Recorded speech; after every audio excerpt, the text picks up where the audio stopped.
All right, we're rolling. We're live. Let's do it. Mr. Merrick, thank you for having me. Mr. Rivere, welcome to my office. It's a pleasure to have you, man. This is my first time ever doing a podcast, so I hope that it goes well. We aren't any pros here, but we'll figure it out. No, this is definitely the first.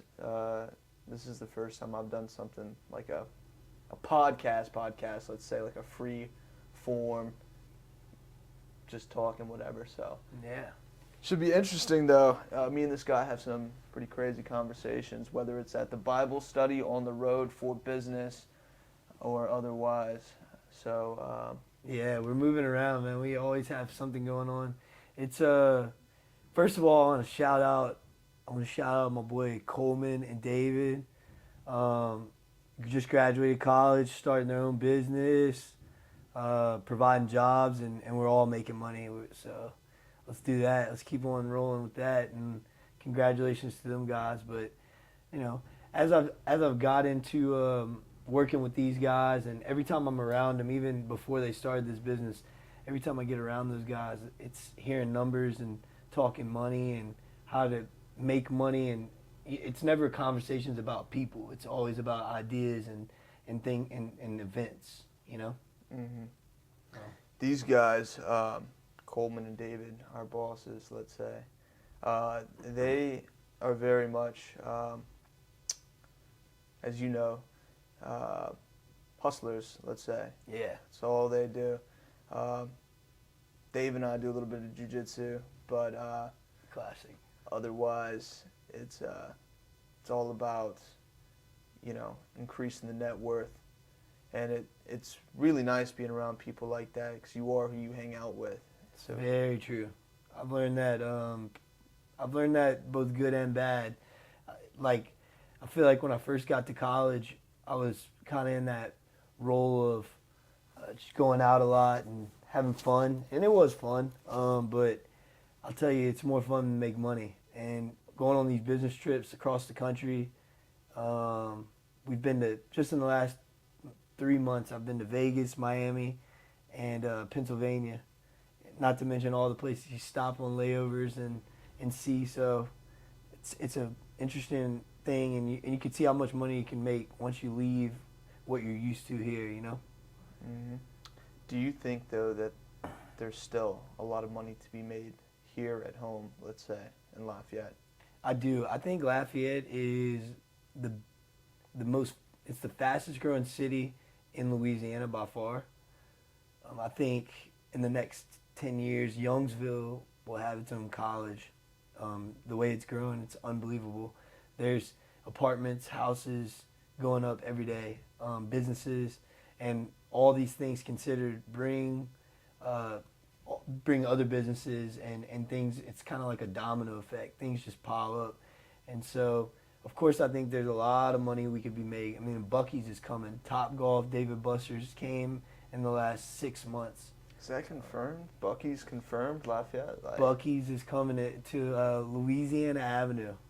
So, yeah, I mean, right here, that'll provide hundreds of jobs in and of itself. But we're in a great spot because you're graduated, but as I'm graduating next semester, what an opportunity. You have so many businesses that are looking for young guys, and all the new businesses out here, and things are economically booming. It's what a time here. But it's what I mean by going travel is when you travel the country, you get to see how different people are and the way that money really works. And it gives you a different perspective. It's when I went to New York, I never thought that I would see that many businesses all in one area, and it just made me think like what an opportunity that we have in this country. It's different than what we were taught growing up. Just kind of get a job and make ends meet, so to speak. The rat race, as they call it. Yeah, the rat race. I like that. Gee, dude, that's I think that's most people our age's biggest fear. Yeah, no, I mean, I personally am afraid to be chained to a desk for the rest of my life. Yeah. Unless it's my own desk. I would love to be sitting in the boss's seat. Yeah. I But think, why? well, wait, are you asking why? I wonder why myself, as far as I guess just being my own boss. It's like I don't know if I guess what I'm saying is I don't know if it's a pride thing. Like I want to be the boss, Mm-hmm. just to say I'm the boss, or is it so I'm in a better position to make more money, which is I think what it should be all about. It shouldn't just be like I want to be the CEO. It should be I'm looking for growth and I'm the man that's able to do it. Mm-hmm. But getting started and actually doing that is the hardest part, I think. Yeah, I mean, it's tough to be a leader. Not even getting it started. I mean, the middle and the end. When you're the guy in charge, there's a fine line between being an asshole and being the boss. And you can't be too nice to your employees because then they take advantage of you. But at the same time, you got to watch the way that you speak to people and such. I heard a gentleman one time say that he was talking about a construction company that he owns, and he was saying one of the most effective things that he's done is hire a Hispanic woman specifically to talk to his Hispanic employees, so that whenever they mess up, and so that way he doesn't call them and fire them and curse them out and tell them to do things right. And so she's able to call them and keep much more composure. And so it's very hard to find that happy medium. And sometimes you gotta trust others to handle roles that you can't, and that can be hard to give control to others when you have that much money involved. Mm. And to clarify for the people back home, are you a boss or are you an employee for the time being? Yeah, I'm an employee. I've been, and that's a good question. I've been a boss. I owned a company, and it was particularly not something that I enjoyed, and I loved it. I didn't enjoy it in the aspect of the amount of stress that you take on. It's pretty much impossible with going to college, but you have to take on a lot of stress, and you have to figure out how to manage things. And being a manager is hard. It is. That's why there's a degree for it. People go to school to be a manager because the boss can't always do it, and sometimes it's hard to find that. So I've seen both sides. I love sales because it's kind of like you're a boss and an employee at the same time, because you're not set to a salary. You don't have a cap. So you want to make money, go sell as many as you can, and you make percentage on that. So that's why I've particularly fallen in love with sales. Sales. Yes, sales. No risk, high reward. Yes. So, Yes. I mean, the only risk that you have is you don't make any money, but you're not making any money if you don't take the risk in the first place. So we're actually opening up into something else, and I really want to touch on that. But before that, you had mentioned college. You are in marketing. True. I graduated in marketing.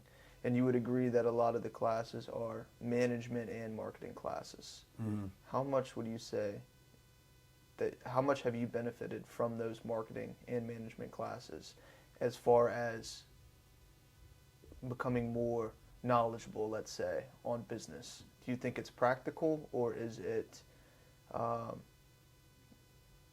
much has it helped you, do you think? Yeah, no, I think college has been great, man. Everyone says college is a scam, and not everyone, but some people say you don't need to go to college to get rich and blase blase. No, that's true. I know you can go do sales and you don't need a degree and you'll make tons of money. But the things I've learned in college, I don't think I would have learned them on my own. I don't think I would have been disciplined enough to sit at a desk sometimes 8 hours a day and research and study and get knowledge.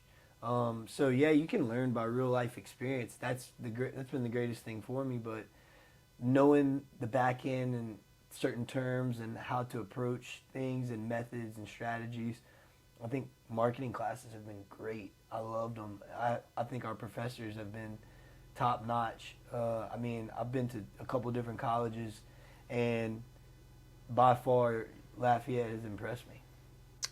I can also say that 100% at the higher levels, I really enjoyed my professors in business school. Mm-hmm. But what would you say are three things that you've learned in college so far that have benefited you? 3 things I've learned in college. I would say number 1, by far, time management. Being in a fraternity, having a job, playing intramural sports, having a girlfriend. You have all these things going on, and you have to find time to do it, as well as get your family involved. And I'm a man of faith, so trying to manage all these things and put them in a priority list, which deciding which ones have more value, so I can put them ahead of others, is it's a tricky thing, but I've gotten better, and I feel like I'm finally to the point where I'm good at it. So I think number 2 is going to be organization. I was kind of coming out of high school. I was kind of all over the place kind of guy. Dirty room, messy bed every morning. I got clothes all on the ground and such. And so whenever you start making your bed every morning, I make my bed every morning. It's the first thing I do. There's no reason that I should get out of my bed without making it, because that's an initial lazy action. And it's going to cause me to be lazy the rest of the day. And I'm going to say, oh, I didn't make my bed earlier. Subconsciously, I didn't make my bed earlier. Oh, whatever. I won't do that. I won't go to the gym. I won't study. I won't put in time. I won't read my Bible. I won't go talk to this person because I don't have time, you know? Like, organization has taught me a lot. So time management, organization, number 2. Number 3, I would say how to build a strategic network, and how to have a pipeline full of strategic people who are on the same mission as you. I've been surrounded by some of the fraternity brothers, and I tend to hang out with the ones who want to make money, who want to get better every day, whether it's the way you treat people, your faith, getting closer to your family, and things like that. I get close to these people, and I like to hold them close, because whenever I need something, I can go there, I can go there for it, and they're there for me, and likewise, I'm there for them, and that's what you need, especially in sales. I mean, you have to have a network full of people. Think about it. I was talking to a gentleman the other day, and he was like, man, you should go into real estate. All of your friends are going to be buying houses pretty soon. And it's very true.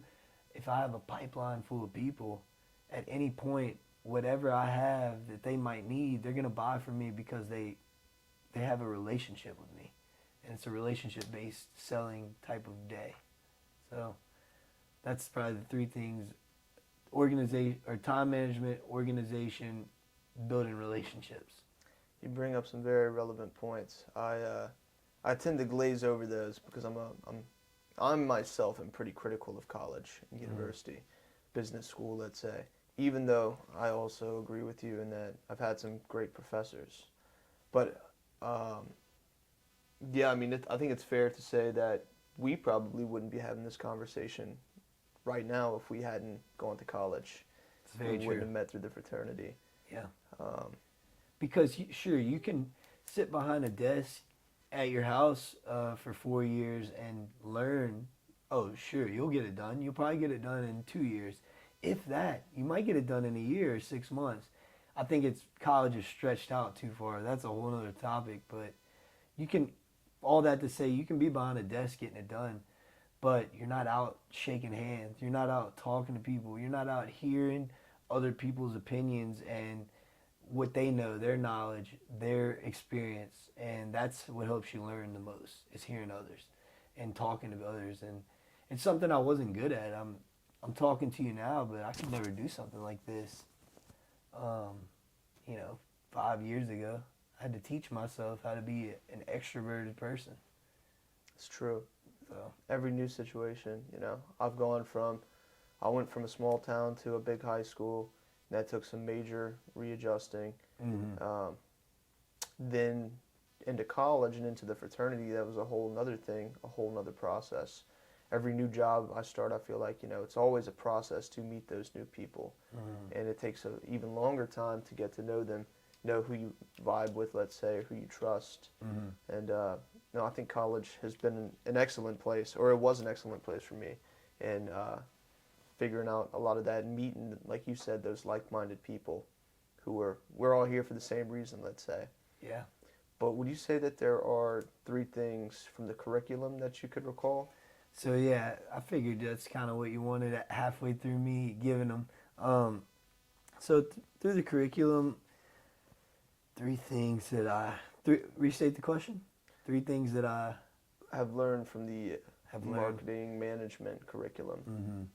Well, I mean, I've learned how to use a CRM system. Just specifically, that's the first thing that comes to mind, just because I deal with them so much. I've learned how to use software systems as a general. I mean, I didn't know what I was doing on a laptop until I got to college, and they force you. They throw you in the water and kind of say, "Hey, go. You have this assignment due on this website. Go figure it out." So I would say software systems and. When you say CRM and software systems, what are you referring to? CRM is customer relationship management systems, and software systems as a whole. You know, Microsoft, Excel, Access. Y'all get familiar with these. This is actually very useful. These are useful programs. Yeah, I mean, for those that don't know what that is, it's they're just these software systems that are built in and downloaded on laptops, and you use them for various things, such as going to college, and even more important, when these big companies such as Apple, Tesla, there's no way that they could store all this information on paper. So all of the customers' phone number, email, payment information, all the numbers from the business, everything's going into these software systems, and it's how to use them and how to code, essentially. That's what it is. And so yeah, it's been great help to learn how to use that. If you know what you're doing there, it's a huge advantage in life. So yeah, like he said, get used to those. I'd say another thing that I've learned is just how to learn, whether it's any subject, marketing, management. It's just how to learn, okay, I'm hearing somebody speak about something, and I'm going to take it in, and I don't know what's going on, but I'm not going to play on my phone and just ignore it. I'm going to listen, and I'm going to have all these questions, and I'm going to go home, and I'm going to figure it out from there. So I taught myself a lot, and that was good. The third one that I've learned, I mean, nothing comes specifically to mind. I would say,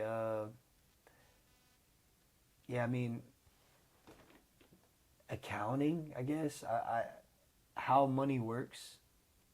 That would be one. Like you was saying with Excel, though, that might be the best program to learn. Everybody knows Microsoft Word. Exactly. But Excel is nice, and so is Access. It's they bring you to the next level because of the algorithms you can put in. The equations and such, and so what that means is in accounting they do it. They'll put an equation in a block. This block plus this block equals this block, and that way if you change one number out of one block, it automatically reverts to give you the correct answer. So you don't have to go back in and type every number again. I would say every business probably uses that nowadays. So it's a relatively newer thing, but I mean, I'm sure everybody's on to it just because it's so helpful and such. But that's accounting has been a huge class for me. I'm not an accounting major. I'm a marketing major, but the way that they teach you how money works in accounting, it changes the game. It shows you what are assets, what are liabilities. That's a very important thing. A lot of people go buy.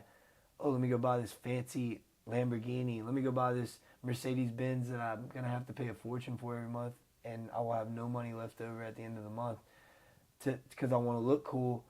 But that's not a asset at all. That's costing you money. That's a liability. You've just got something that's going to cost you money, gas, repairs, services, not to mention the note you're paying.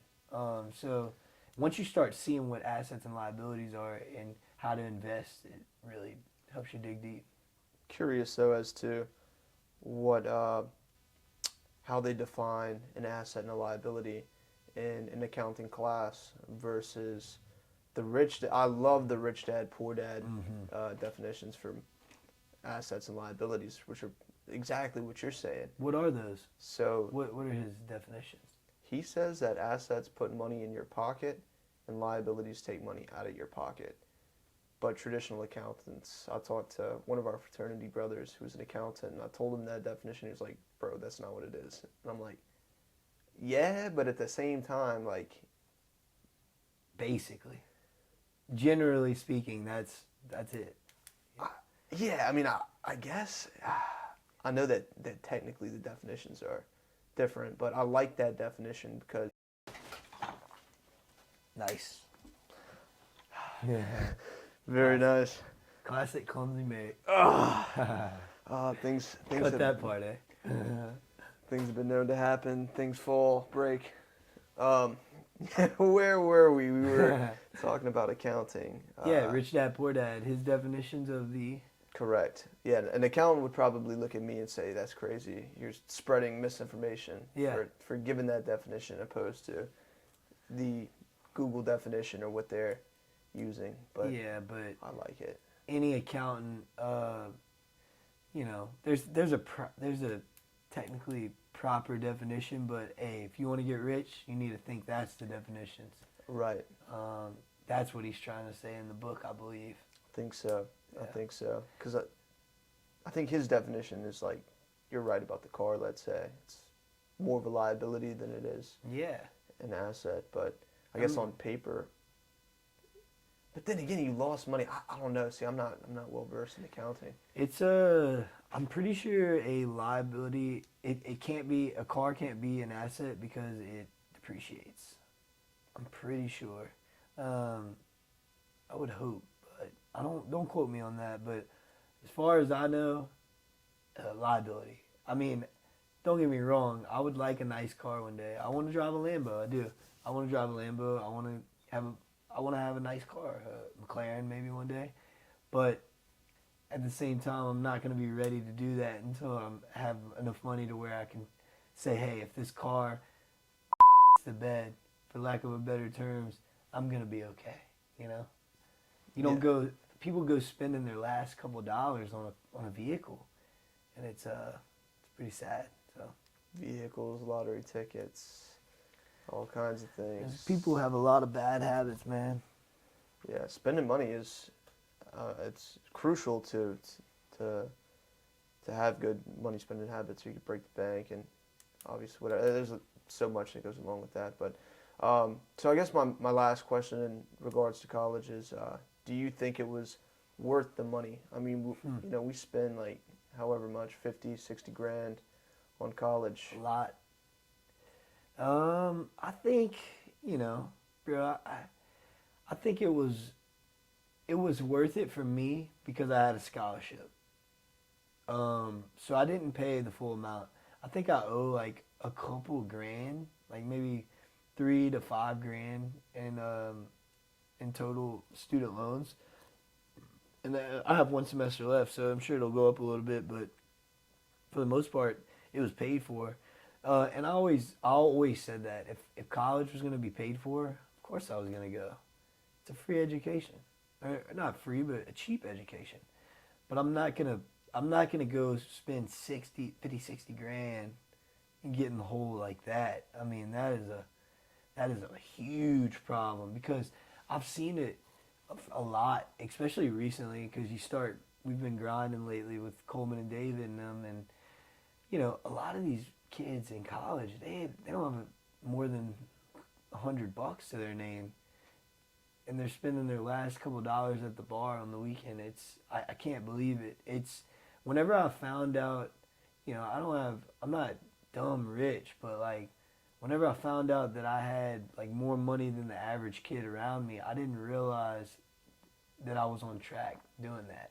Like I always just thought I need to save money and get money because I don't want to graduate college and not be broke. But some of these people, they don't care. They're waiting on, I'm waiting on the job when I graduate. Like, oh, the job? What job? They're holding a job for you for when you graduate?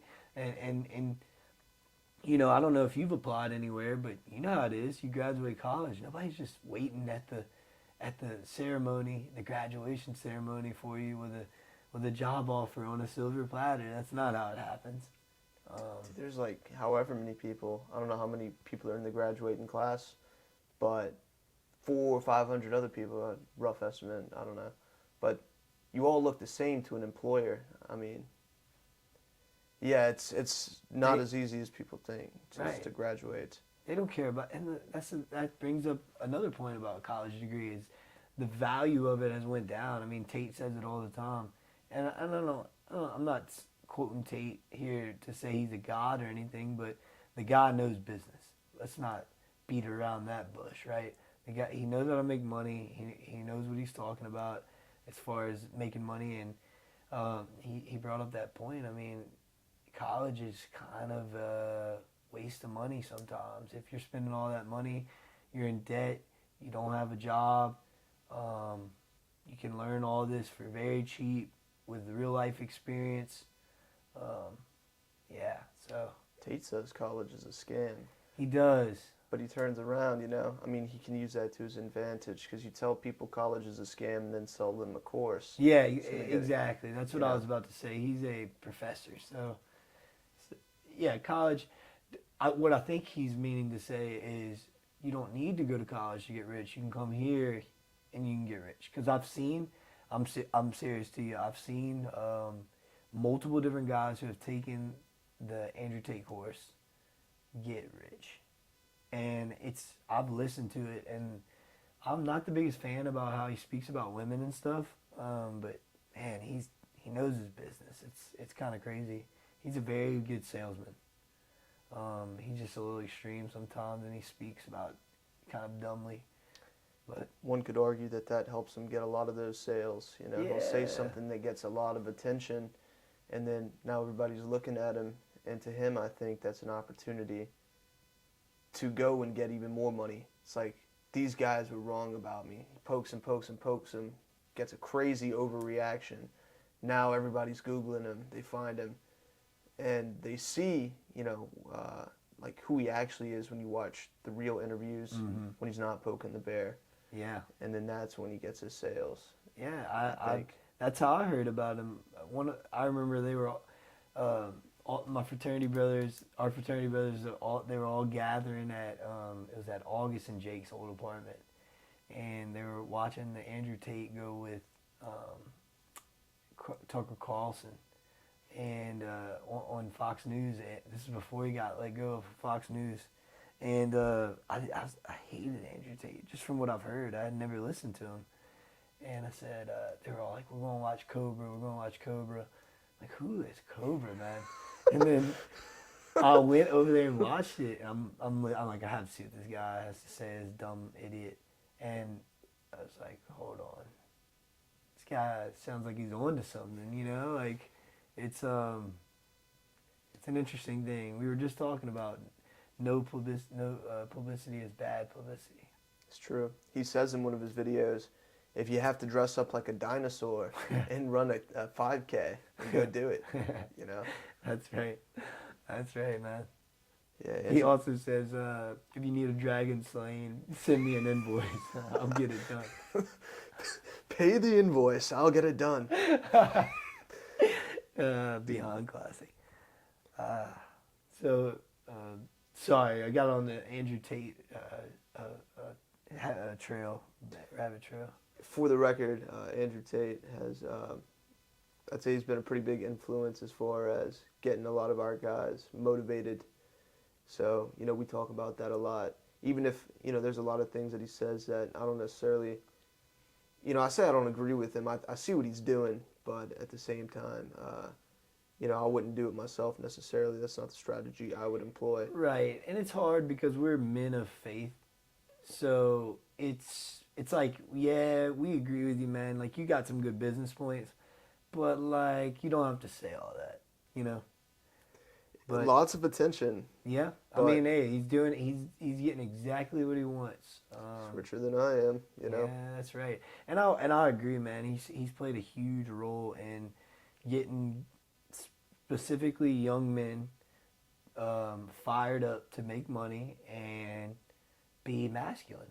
And nothing's wrong with that. And we won't be upset about that. And I won't be upset about that. I don't know about you. I can speak for you too on that. We won't be upset about being masculine. We won't be upset about going to the gym. We won't be upset that we like fast, fancy cars and making money. We won't be upset about it. It's nothing's wrong with that. And that's all he's trying to preach.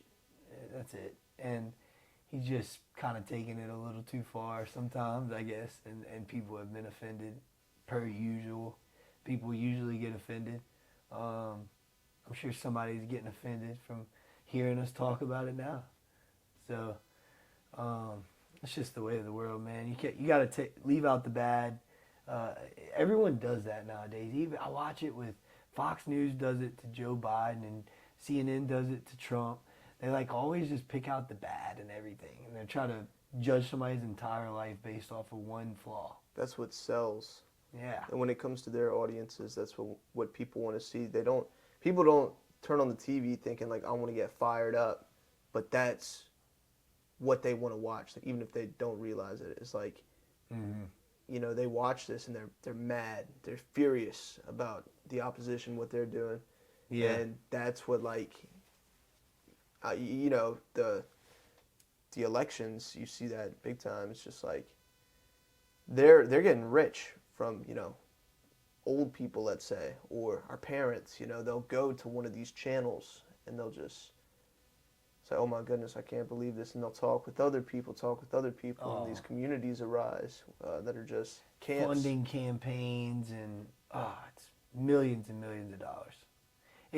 I've learned, I want to say this, as I've got to the end of college and educated myself, I'm learning that everything is a business, right? Church, I don't care if it's Catholic, I don't care if it's Muslim, I don't care if it's non-denominational. Church is a business. School, college is a business. Everything is a business. And you can't mix, everyone says it, you can't mix emotion with business. You can't. Feelings and business should never reside together because everything's a business. And if you get your feelings hurt about it, like, what are you going to do, you know? But that's what these big media channels, they might not let their emotions get involved with the business, but they take advantage of other people's emotions. Of the audience. That's exactly right. That's their business. Right. You see a headline about Trump. Trump says this, Trump says that, and then the other side is infuriated, and the other side is like, well, y'all don't understand, he's saying this, and like, but it's those headlines that grab people's attention. It is. It's just crazy how everything's a business. Everyone's blasting so much to try to promote their own personal brand equity or brand equity as a whole. Like, I mean, come on, look at us, man. Like, every day we're doing it now. We're trying to promote our own personal brand equity, and this is a business. You have a business, essentially, and I think that's one of the things that's kind of helped me the most, being in sales. And I learned this because, you know, my girlfriend and I have friends that are in STEM, so that's, you know, the sciences and the engineering classes. They just don't really think like we do. And that's okay. We need people like them, guys and girls like them that, you know, oh my gosh, first responders in the medical field, nurses and doctors. I mean, what would we do if we didn't have those? Engineers, like, what would we do if we didn't have those? But then you need the guys who run the numbers and know how to build relationships and know how. So I've learned to, like, going back on that question you asked, I've kind of learned to stay on my own role. I can't be the engineer. I can't be the STEM guy. My brain doesn't work like that. Mine either. Never been good at math, science. Exactly. So just going back on that, that's one of the things I've learned, man. Business is a very important aspect. So, probably the biggest thing I wanted to talk about, this is where I'm at right now, square one. Where is the money? We are interested in business, and we obviously want to make a lot of money. Where is it though? I think it's all around us, man. It's about how much you're willing to risk. I mean, you can go buy a lump sum of anything and go to sell it, and if you sell all of the inventory you bought for more than you bought it for, then you make money, and so money's around you anywhere.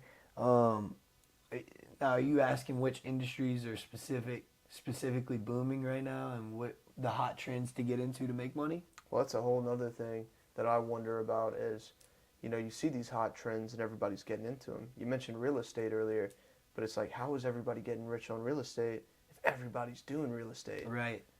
It's true. It brings up, because the first thing I thought when you asked, where's the money? Well, the number one selling thing in the world is health and beauty.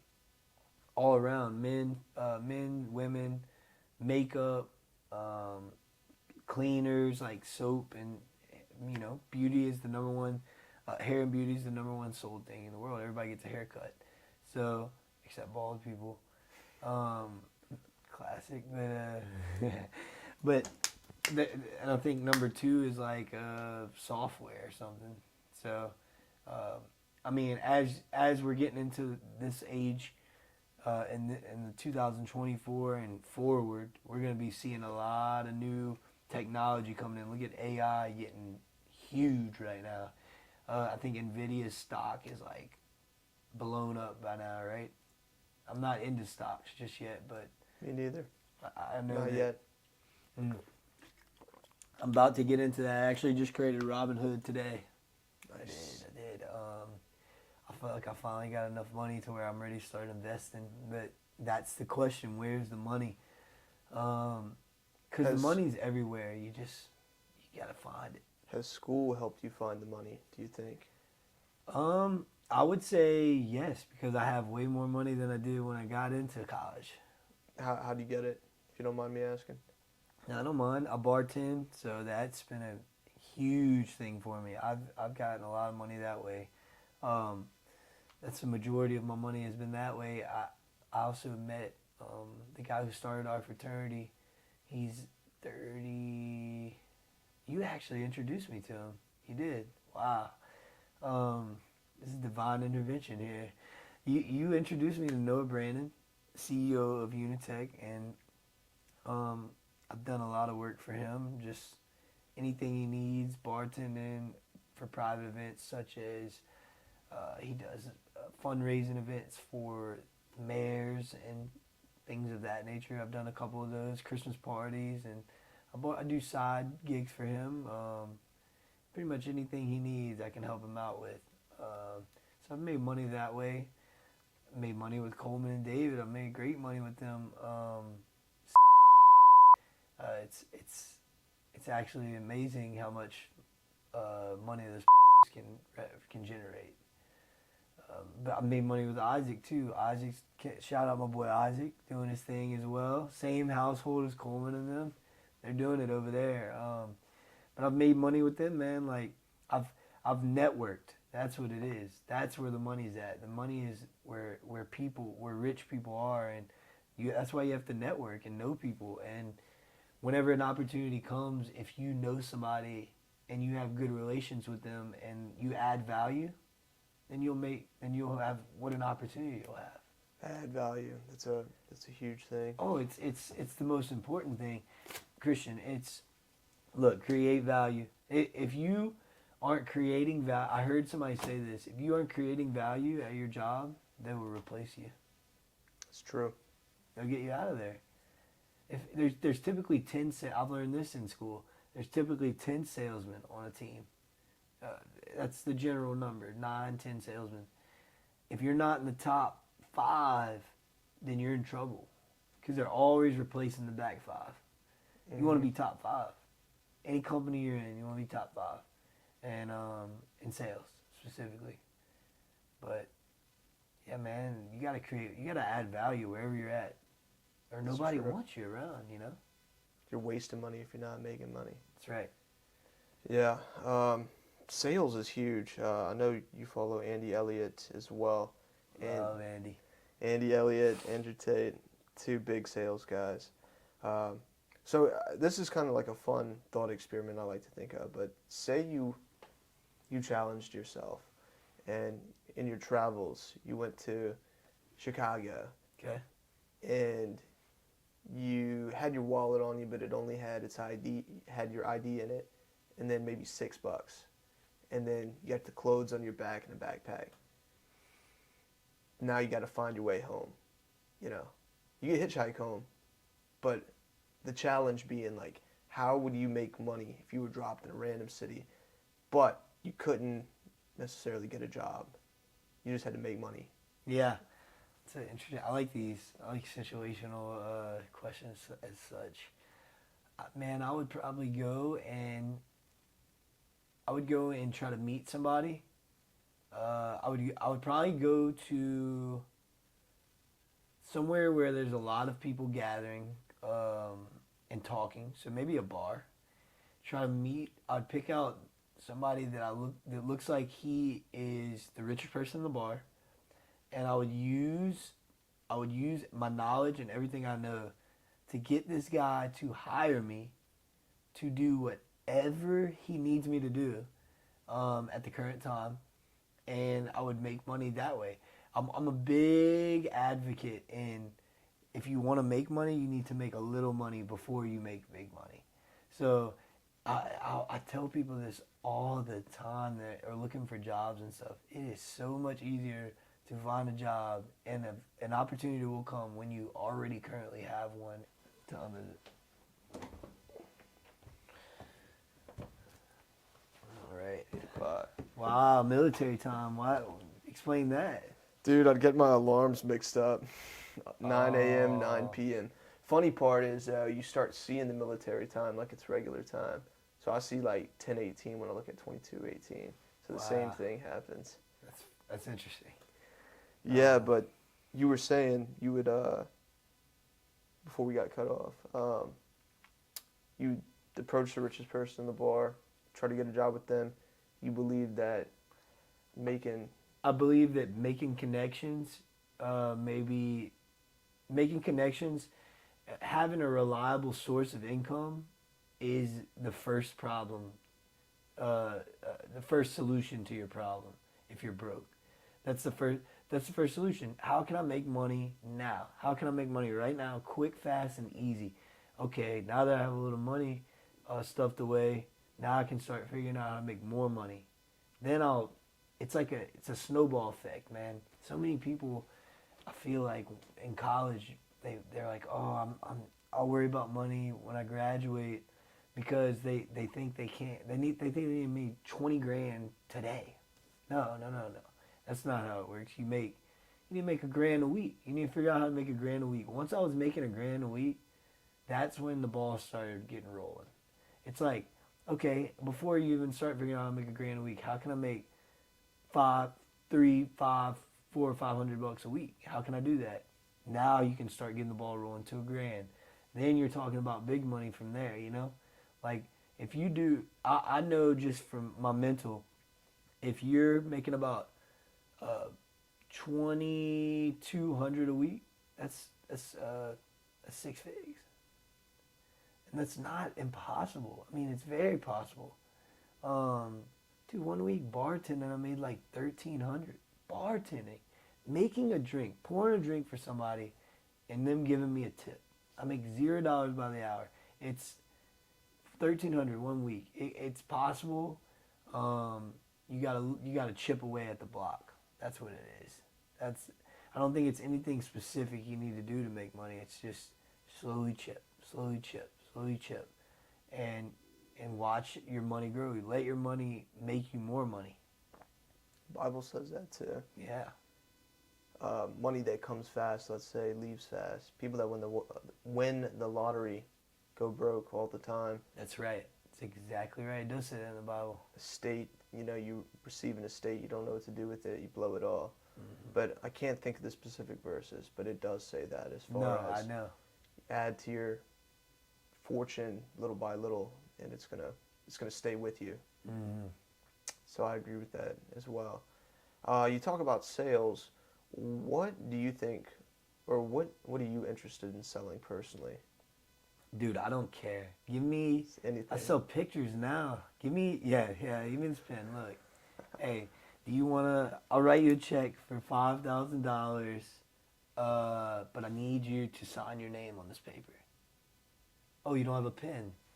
Buy that one for $2, and now you have a pen. Classic. So I love to sell, man. I love to sell. It's fun. It's exciting. It makes you want to grind. You don't sit behind a desk and you're like, take my paycheck this week and I guess I'll buy some hours. No, like I'm constantly looking for accounts. I'm looking for prospects. I love that, and I don't care really what it is. I specifically want to sell something that adds value, that creates value, just like that note you showed me, to people. I don't want to sell dirt, but anyway, I don't care what it is, man. It's if it can make you money, I'll sell it. If you need a dragon sling, send me the invoice. I'll get it done. Okay. I don't. If I had my choice, I would say with the trends software, I would sell software right now, just because everything is going software right now. I mean, my restaurant we're not even allowed to write stuff down anymore when we take orders. It's all software systems. So I would say that. And maybe, I don't know, real estate. Real estate. But big real estate. I Like, don't know anything about real estate. Everybody talks about it. Do you think that you need to know about something to sell it? yes, I think you do. I think it helps tremendously.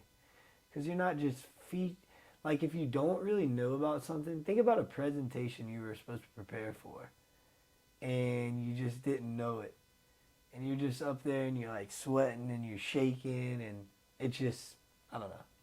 That's one of Tate's big points is he's like, I didn't know anything about Bitcoin, but I was still making money on it. And then he said he lost all his money in Really? Bitcoin. Yeah, dude, it's pretty funny. They got a part in the video where his friend's like, oh, the blockchain says, and he's like, yeah, I don't know anything about the blockchain. I was still making money while he was researching the blockchain. So I don't know. I mean, I feel like you can make money on selling things that you don't know, but do you feel good about it after? No, I don't think. I like what we do because, and I won't get into the details, but I like what we do because we're able to provide. We see the customer smile often, and that's a cool thing. It is. It's awesome. It is nice, because you see that they're getting the value for their money. Let's say, that's the beautiful thing about the market is, they won't pay for it if they don't think they need it. Yeah, like that's right. We didn't set the price. You set the price as high as you can, and then you see what people are willing to pay. And whenever you get to that number, it's a magic number. That's what people are willing to pay for your product because that's what they think it's worth. Yeah. I mean, no, yeah, dude, you can, and I feel like I've seen it with multiple different companies. They can set something at almost any price, and, I mean, it'll sell. For instance, Apple, they can set that iPhone to $5,000 for the next iPhone that comes out. You're buying it. I'm buying it. Everyone that has an Apple is buying it eventually. Whether they have to go on a payment plan or take a loan or whatever, they're going to buy it. And I think it's because they've built the brand so great. I saw a video the other day. It was about branding. It covered the KFC logo and said, do you know what this brand is? And then it covered the Apple logo, but showed the phone and said, do you know what brand this is? And what was the other one? Oh, it was Google. and McDonald's. They like covered the logo, but like the layout of the logo and the colors and stuff. Oh, Starbucks too. They covered the Starbucks logo, but it just showed the outside, or it had like one of the workers dressed up. Of course, we all know what brands those are because they've established a powerful brand, and so now they can sell their product. I mean, they can't be unreasonable about it because they have to compete, but I mean, they can be a little bit more expensive than Starbucks can be a little more expensive than CC's, and we'll go there. Right. I 'Cause it's typically good. choose Starbucks first. It 'Cause is good. Because they know their stuff. They do. They actually started out. I was reading the other day. I think they started out as like a luxury, like luxury bean supplier. I say luxury, but it's like a super high quality bean supplier Mm-hmm. in Seattle, I think. And then it evolved into a coffee shop and into other things. But I'm very curious as to how to make money like now. Yeah. I like what you're saying about sales. So I guess like a person in my position, I am looking for something, but I'm a creative type of personality. I'm not sure if you're a creative type or a like go-getter, systems type of person. Mm-hmm. What would you classify yourself as? Get more into detail about what you mean by those definitions. Get in there. So it's go-getter or Like a creative type. So for me, I always have big ideas, let's say, but I haven't executed but one time, two times. I'm glad you bring this up. I just took a test in my professional sales class yesterday. There's something called analyst paralysis. You know what that means? Mm-mm. It is when you think too much about the you think too much about the opportunity slash problem slash way to make money, but you're not doing enough selling. There's too much constructing. That's what I meant by the engineer type versus the business type. There's really, I think, two kinds of people. There's people that think about how to have a systematic way that works and the details and the nitty gritty, and then there's people that want to. All right, so in between segments, we got to talk a little bit about some big businessmen, big business minds.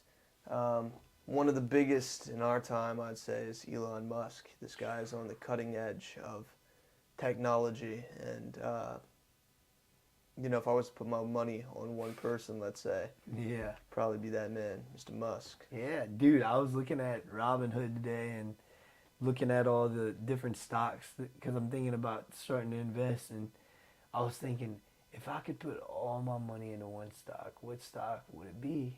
I don't know if it would be Tesla, but boy, I like to trust that Elon Musk knows what he's doing, bruh. I mean, the dude is so smart. He's incredibly kind and humble from what it sounds like just from listening to him. I listened to the Milk podcast with him, man. You should check that out. I know you said you never seen it. Dude, when they had the huge dog coin craze, dog coin was super. Dogecoin? Yeah, Dogecoin, dude. Everybody was buying the dog coin. The dog coin. Classic. Dude, I thought it was like Elon Musk's currency that he made, like his own cryptocurrency. Mm-hmm. So, oh my goodness, dude, this is about to be the new money, Dude, he's, it's not his, right? Wait, why'd you think that? Because I saw he was like promoting it, I was like, oh, dude, this is backed by Elon Musk. Bought it, dude, and it wasn't. It was just some Yeah. meme coin. Nah, I mean, dude, cryptocurrency's blowing up too. It's actually, well, it's already blown up. It's pretty crazy. Bitcoin's high right now. Anyway, but Elon Musk, man, the technology that he is assembling and what he's trying to do. Have you seen the thing with the new neurochip or whatever? And oh my gosh, I mean, do you think that's ethical? I mean, if people want to get Neuralink and and use it, I mean, go ahead. I don't want to do it personally. But become a robot? I mean, is that fair Yeah, to us? it's a free market. It is, but Why would we limit ourselves on our capabilities? it's a good point you bring up. It's a little scary to think of, but Super scared. dude, to I'm think in about. Walmart the other day in Pennsylvania, and I look over, and this one of those cleaning the street sweeper cleaners that cleans Walmart, the smaller version, just it's just driving, and then I look and I'm like, who is operating this thing? Nobody. And so, with AI and all this stuff, gonna assist Elon Musk and his brilliant mind. I mean, the sky is the limit for what is gonna be capable these days, but it just scares me that, I mean, that Walmart worker, that's jobs stolen. You know? I've talked to somebody else about this recently. Like, what is at the end if all of our jobs are going to become automated? I'm sorry, you accountants out there, but your job is, you got to wonder, is this going to, are accountants going to be a thing 10 years from now with this, technology? These computers are able to create, I'd imagine they could create marketing campaigns, like all the jobs that people fill after college, I could see being automated because of how smart these systems are. If you feed them the right inputs, and they're going to get very good at organizing information and doing things that college students are trying to do. I'd imagine programmers. Now I could see programmers guiding the technology eventually, but Yeah, I could, and that's what I was gonna say. The jobs, they're not gonna get stolen as much as now. Job roles will look different. They're gonna be a lot of people guiding and micromanaging these AI, these artificially intelligence-driven employees. You can call them, I guess. Is that a necessary thing to call them? But that's what essentially, it's a piece of machinery that doesn't get paid. So there will be somebody in control of that, I believe, because, I mean, I use ChatGPT for myself almost every day. I use it, I run a social media account, so that helps out. It's a business account, so that helps with that. I mean, it'll write me captions, it gives me analytics, it's very intelligent, but it does sometimes get things wrong. it does. And so, Sometimes. but so do humans. And so I think with the collaboration of both, it will be more of a helpful tool than people expect. If you don't, I keep telling these older folks that are not on the train with it, if you don't figure it out, your business is done. So I firmly believe that. I agree. Yeah, I mean, if you can find a way to implement it, but you could probably implement it into any business. Yeah. Oh yeah. I mean, any. Dude, it is. But I was talking to a buddy about that, because this technology is going to get smarter and smarter. So will you eventually need these people to be guiding the machines? And if they're taking other jobs, Elon Musk had put on display a robot, I guess, that looked just like a person, other than the face, obviously. Right. But it was like a machine, but built the same way as a person. Mm-hmm. They can teach these things to do jobs like stock shelves in the grocery store, or maybe even better positions like a diamond mine where they might have been using children previously. That's a good use of the technology for sure. Even though it's all efficiency, whether it's good or bad, still I could see there being a point where there's just the jobs have been replaced, let's say. Well, how would people survive then? I'd imagine in a situation like that, and this, I could be completely off the mark here because I'm not an economist. I'm not. I know where you're going with this. What you think? I think you're about to say it becomes a socialistic government. That is what I was going to say, actually. I could see that where these companies are making all the money. All these technology companies are like just taking the lion's share. Yeah. And then it's, Merkin. Merkin. Yeah. And it's like, what do people do for money? I mean, I was talking to another friend, Zach, and Zach was saying, or we were talking, it's kind of like, it might just be like entertainment economy, a service economy. You know, going to restaurants and being served would be the number one job, getting that human to human interaction. That's why I don't want to give it up, man. It's great. I learned a lot in the restaurant industry. I learned more Yeah. about sales than I have anywhere else. It's phenomenal money. You can go in and make 90 an hour, 100 an hour. You can. It's unbelievable. It can be difficult though. It's very seasonal. Yeah, it is. It's very seasonal. But at the very least, I feel like even on the worst night, I'm making 25, 30 an hour. It depends where you work. That's true. You're in a great spot. I am, yeah. I've been blessed, man. I've been really blessed. But you found that spot. You know, you didn't limit yourself. That's right. I went to that spot when I first moved out here to go to college, and I felt like it felt so right. It felt like God was putting me there, and so it's been a blessing. I've been there 3 years, make great money. I mean, not tons of money. I mean, nothing to write home about, but enough money to support me to where I could buy a vehicle and, you know, pay for all my bills and the things I need and have fun. And I've been out of the country. I've been 2 times. I've been across the country and met people like David and Coleman that have provided me with opportunity to travel even more. So I think all things considered, work hard, make money, and it puts you in a good spot.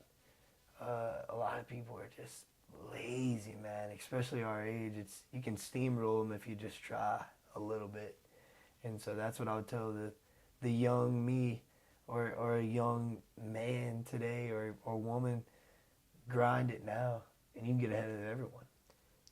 Okay, this is a huge thing for me. We're about to cut this off, but yeah, we'll wrap it up. A huge thing that I wonder, and I think we talked about this in the car. Is it better to get involved with a business that you're passionate about and a business that you're interested in, or should your main goal just be following the money, profit, period? It depends what you want in life. If that makes sense. It just depends on what you want. Because I've seen people that make 30, 40 grand a year and they're cool with that. That's cool with them. It pays their bills and enough for them to go have fun when they want,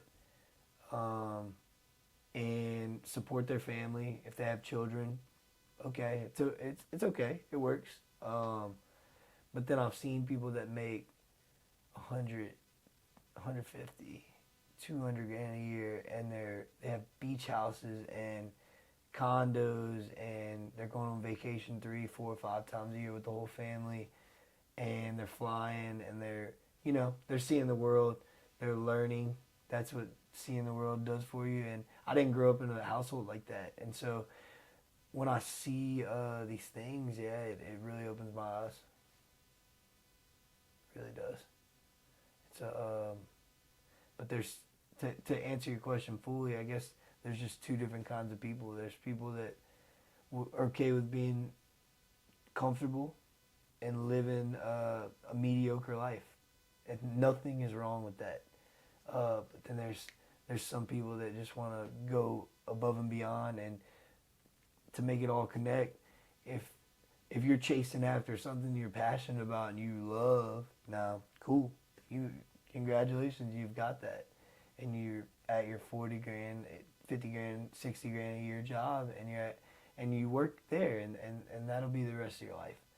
Or you do something that's kind of hard for hopefully a short amount of time, grind through it, stay up late, wake up early, be busy, tired, and then it pays off in the long run. So it's you're trading one thing off for the other. Sit around and have fun now and just work an average life for the rest of your life and chill, or grind, make money, and then chill on the back half. So it's just whichever way you want to do it, I think. And I think it goes hand in hand with the job that you asked, if you love it or if it makes you money. So, but you can, dude, it's all perspective. It's all how you look at things. I agree. I think that's what it is. I If think. you love getting money, you're passionate about that, then I'd say that's a great start for, being happy, let's say. Yeah. As long as you're doing the right things, I think. Well, that's what it is. Either you love money or you're okay with being mediocre and you don't really love money. Right. But do you think that you can really, love... I mean, I think the answer is kind of obvious. I mean, you do think that you can still be rich, let's say, if... Because even in Tate's video, let's say, there were two different mindsets he describes. He says, I'm teaching you how to be a hustler, not a CEO.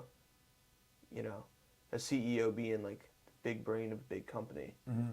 and then, grinding that out, basically. Right. He talks about going and getting money Yeah. all over the place. Yeah. So it's like, do you think that you could still make a fortune doing something you love? Yeah. If it falls that way, but if you have to sell something that you wake up and you're not particularly happy about, you have to ask yourself this question: are you not happy about what you're selling or your job, or are you just not? Or are you just being lazy and you don't want to do it? Like, you can't sit around and expect money to fall into your lap. That won't happen. I think it's the way you look at it, man. I'm going out there and I'm selling. Notice how we always talk about that. Everyone on our team, we're all sales. It's go out there and sell. Go out there and sell. We're not saying go out there and sell this. Go out there and sell that. No, it's generally sell. Doesn't matter. Sell yourself. Be a stand-up guy who talks proper and shakes hands firmly and communicates with eye contact and positive gestures. Yeah, sell yourself. Do that. Sell whatever the product is at hand. Do good at sales. That's the objective. If you want to be good at sales, you can't worry about what it is, but you want to be selling something that's worth value. That's the most important part, because then it gains you value because you get commission. Right. No, I agree. Well, I think for myself, this is definitely the beginning of the journey. I'm at the very start. Tried a couple of things in the past, but I quit, which is something I look back on with great shame, because I know that I could have done very well. Mm-hmm. Could probably get it started up again, honestly. But moving forward, developing that mindset is probably the most difficult part. I've been comfortable for a very long time, and I've got these great ideas. I think that's what we were talking about when the camera cut off, was you were talking about this thing you had learned about in class, something paralysis. Oh. Analysis paralysis. Analysis paralysis. That is it. It's when you think too much about how to do something and you don't do enough doing. That's it. That's my issue right there. No, it happens, man. There's a reason why it's in the professional sales textbook, and we just took a test on it. It's a real thing, man. You gotta get better at doing, and that's everyone. I'm not saying you specifically. That's everyone. We all do these things. I'm gonna get better in the gym. I'm gonna go 6 days a week instead of 4. I'm gonna get better. I'm gonna eat clean. Nobody cares about what you say and what you think unless you do. It's true. Do. It's very true. Life is not about who you are. It's about what you've done. Prove me wrong. That is exactly right. Yeah. So it's huge. Everyone says, "Oh, I am this person." You're an astronaut. Oh, so you work for NASA? No. You've been to the moon? No, I have never been to the moon. So you're not an astronaut. Shut up. You're not an astronaut. Don't tell me what you are and it's not true. Everyone says things and nobody really cares until you do it. It's true. That is so true. And that's the hardest part. Because I'll go around and I'll tell 10 people, I want to do this. Oh my goodness, I've done all of this, but I actually haven't done anything. don't have any sales to back it up. Yep. This or that. I'm a firm believer in. Oh, we can talk about this all night. I'm a firm believer in your words are powerful. So don't say something unless you're gonna do it. Because it's whenever you do that, you become one of those guys where when they're like, oh, he's for real. Like when he says something, I'm listening. I'm locked in. He's not talking bull. Sorry, excuse my language. He's not talking smack. He's for real. And yeah, man, it's all about keeping your word and being honest. And that's like number one in my life. Your words are powerful tool. But I'm a very big believer in don't tell people your goals because you get satisfied from them. It's true. I've had this conversation with a few people and Yeah. still do it, but And I've also you. heard it said opposite. I've heard say tell everyone your goals so if you don't do them you look like an idiot. I don't know. I mean, I disagree with that, the latter. I disagree as well. I think I've done that before, and I've told everybody like, "Oh my goodness, this is a great idea. I'm going to change everything, the pet business, cats and dogs." Guess what? I didn't do it. Yeah. Not yet. But still, it's not done, and until it gets done, it's just a fantasy. That's true. It's just a thought. That's it. Hey, just thought about that. Gone. You don't do anything about it. It's a fugazi. It's a Yep. fugazi. It's Only the true G's know that reference there. But it's true. Fugazi.